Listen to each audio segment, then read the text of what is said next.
We all face the unknown at every moment of our lives. The great artist Paul Gauguin, who fled his native France for Tahiti, there painted a triptych that hangs now in the Boston Museum of Fine Arts. And when I was a student, I often pondered that painting and its three haunting questions. D'où venons-nous? Qui sommes-nous? Où allons-nous? Where do we come from? Who are we? Where are we going? They're like the catechism questions that Gauguin encountered as a teenage seminarian and fled. He ran away from the questions that can never be escaped by any of us. The last is perhaps the most unanswerable. I think of a native of this area, a resident of this area, the late Charles Schulz, the cartoonist. In one of his Peanuts cartoons, drawn just up the road at Santa Rosa, he has Lucy and Charlie Brown and Sally and others having just planted a fall acorn. And Linus, who is the junior theologian in the group, remarks, "It's a pity that none of us will be here in 100 years when it's a full-grown oak tree." And Charlie, the terminally naive, responds, "Oh, are we going somewhere?" Religion, said my late friend Forrest Church, may be many things, but none of us really fully escape its questions, because its most basic question is our human response to the dual mystery of being alive now and knowing that we too will have to die. So each of us has a religion, a personal one, if you will, that we live out, even if we deny being religious in some more conventional or connected sense. Although here, each person's inner faith and doubt is welcomed in covenantal community. Where are we going? Into the horizon? To nothingness? Oblivion? Well, maybe in part. But even materialism suggests that nothing real among us is ever fully lost. You take a breath. You inhale at least a few atoms of those who came long before us. Every 7 years, the medical physiologists tell us, every cell or molecule in our bodies is shed and then replaced. So just who are we? Well, certainly not the persons that we once were, right? 2 weeks ago, I marked the 50th anniversary of my ordination to the ministry, preaching for the congregation that ordained me then, back in Knoxville, Tennessee. It was a poignant visit, not only because it helped me raise again the question, who am I? I am in no small part the minister that those people made me. I told them that they were able to do that because right from the beginning, they had a purpose, even when I was unsure of my own. Starting in 1949, when they were organized and I was 2 years old, they were already an inclusive, non-creedal, multiracial congregation working to overcome oppression in all of its forms. 15 years ago, on an August Sunday, they endured a trauma. During a summer service led by a racially mixed group of children who had been preparing the musical Annie, and were starting to sing, "The Sun Will Come Out Tomorrow," a misogynistic white supremacist broke into the sanctuary with a shotgun hidden in a guitar case, aiming to kill as many liberals as possible. Well, he came to the right place. The head usher, who was also the church treasurer, stepped right in front of the first blast in order to protect the children. before another usher wrestled the assailant to the ground, but not before a woman visiting that morning was also killed. So when I spoke again in Knoxville, I didn't have to repeat any of this. They know. They know who they are as a congregation. They are people of faith and courage. They know what their purpose is. The challenge that they place on themselves and the rest of us, I think, by their mere existence is, do we know our purpose in fighting oppression? Do we have the courage? The Ring Out Danger campaign, which was marked again here just this past Friday against gun violence, was started 6 months ago by dear David Dodd, who's got the Sunday off, I guess. It suggests that here you too at UUP know at least this. It's not about you. Not entirely. Just your needs, that is. As real as our personal spiritual needs may be, it's also about the needs of the world for our witness and our compassion and our faith and courage. As Black theologian Howard Thurman once poignantly put it, don't ask what the world needs. Ask what makes you come more fully alive. And then go do it. Because what the world needs most is people who have come more fully alive. The need for a sense of purpose, however, is that self-transcendent part of each of us. The other night, as I sat down to dinner with my dear wife, Gwen, who's now 80, this very subject emerged in the conversation. She opened it by asking me to try to explain artificial intelligence. I began by responding that I was finally really willing to admit that most of the intelligence that I have has long been artificial. I fake it. She then persisted, and I told her, tell me about AI. I explained that it's an extension of what is called machine learning. There's now so much data out there and the internet that computers can now cull information and solve complex problems, combine answers, create new things, like write a nursery rhyme in the style of Herman Melville, or paint a triptych on Gauguin's Questions in the style of Pablo Picasso. So the computer becomes like a person, an artist, she said. I said, that's both the hope and the fear.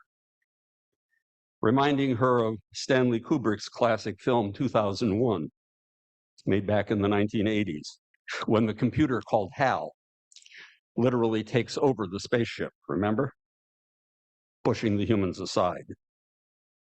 This is what AI folks now call the possible new singularity, replicating the Big Bang that seems to have so strangely led us, the species called Homo sapiens, to think maybe sometimes we're too smart for our own good, unless we finally learn compassion and cooperation and a sense of shared, higher, and common purpose, first personally and then collectively, like saving the environment of this precious earth, which we all depend upon, like maintaining that structure, that fragile structure called democracy. You know, we can never do anything effective out of mere despair or passivity.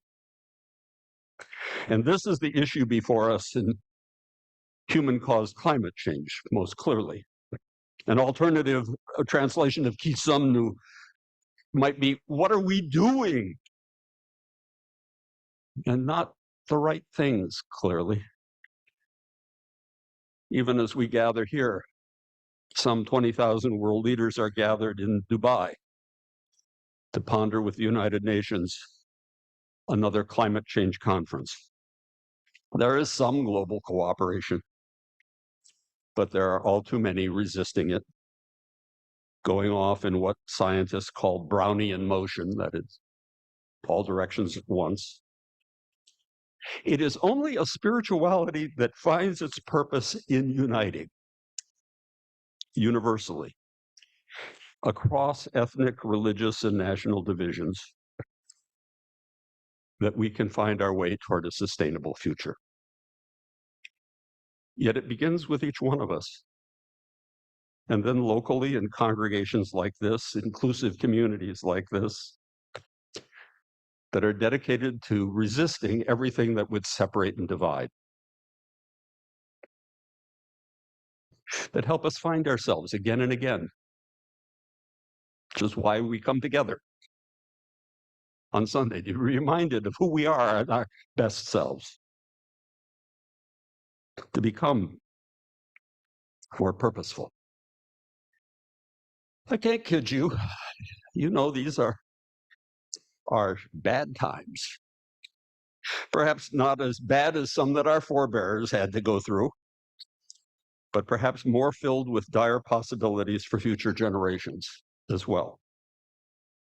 We all must acknowledge that we face the unknown. And then I turn to the words of one of my mentors in considering the lessons of the past, the late Howard Zinn, who once wrote, "To be hopeful in bad times is based on the fact that human history is not only one of cruelty, but also of sacrifice, courage, compassion, kindness. If we only see the worst, it destroys our capacity to do something. If we remember those times and places where people have behaved magnificently, this gives us the energy to act. And if we do act in however small a way, we don't have to wait for some grand utopian future. The future is an infinite succession of presents, after all. And to live now, as we think human beings should live, in defiance of all that is bad around us, is itself a marvelous victory. Most folks today are not much for living by faith or for admitting that that's what they're doing. When I preached for that congregation in Knoxville, I reminded them that they had called me to be their spiritual leader when I was 25 years old. Talk about being a community of faith. They didn't know what they were getting, but I evidently won them over when I responded to a question their search committee had posed to all prospective candidates. It was this: is God, if any, within us or beyond us? I answered, if anywhere between us and among us, which is what, of course, Emmanuel means. And that is what I most believe to this day. The holy, the creative, the transformative in the universe as a whole may have started long ago, friends, in what physicists call the Big Bang, but it continues where we are creative and connected and most deeply alive and real to one another. Bless you, Nancy, for sharing so courageously one of the hardest moments in your own life. And bless you for testifying that it was coming together with other people who are willing to be vulnerable that was most healing. As Annie Lamott says, and we put it on the order of service, the opposite of faith isn't doubt, it's certainty. The universe doesn't tend towards sameness, It tends toward creative diversity. Bear that in mind this holiday season, because what we are waiting for now in this season of Advent 2023 may not focus so much on the birth of a particular child long ago or recently, as on the rebirth of some godly force within us, among us, transforming us, turning us away from the traumas of the past by realizing that all of us are vulnerable. All of us face loss. All of us must live with uncertainty. Turning away from despair and collective bitterness and the vindictiveness that now seems to play out so tragically in our politics and across the globe, in Gaza, Ukraine, toward the realization that, yep, we're all exiles here, seeking a truer homeland until all of our sisters and brothers have a safe home.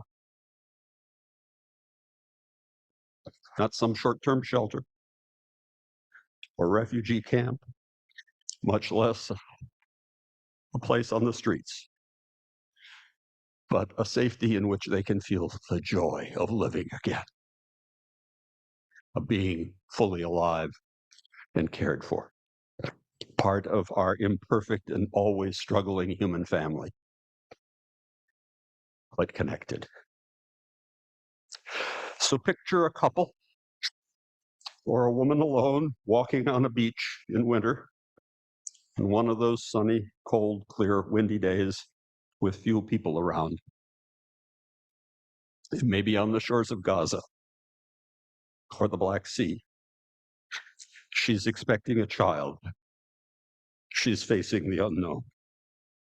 She has no idea whether the child within her will live or not, or when, even if the child survives and she is still living, her child may die before her.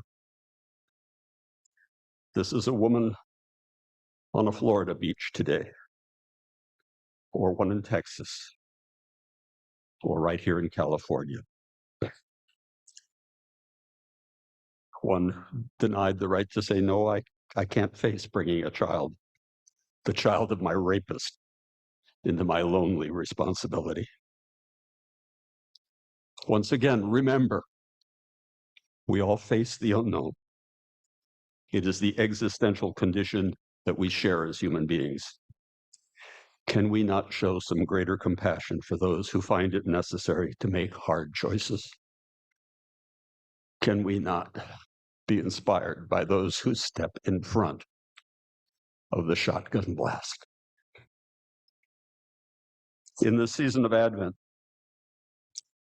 let's jump ahead enough in the old story to recall that Jesus himself was an undocumented child of unmarried refugees. And then let us turn away from our own thanksgivings to pray to help fulfill its ancient meaning this season and all through our lives. So may it be. Amen.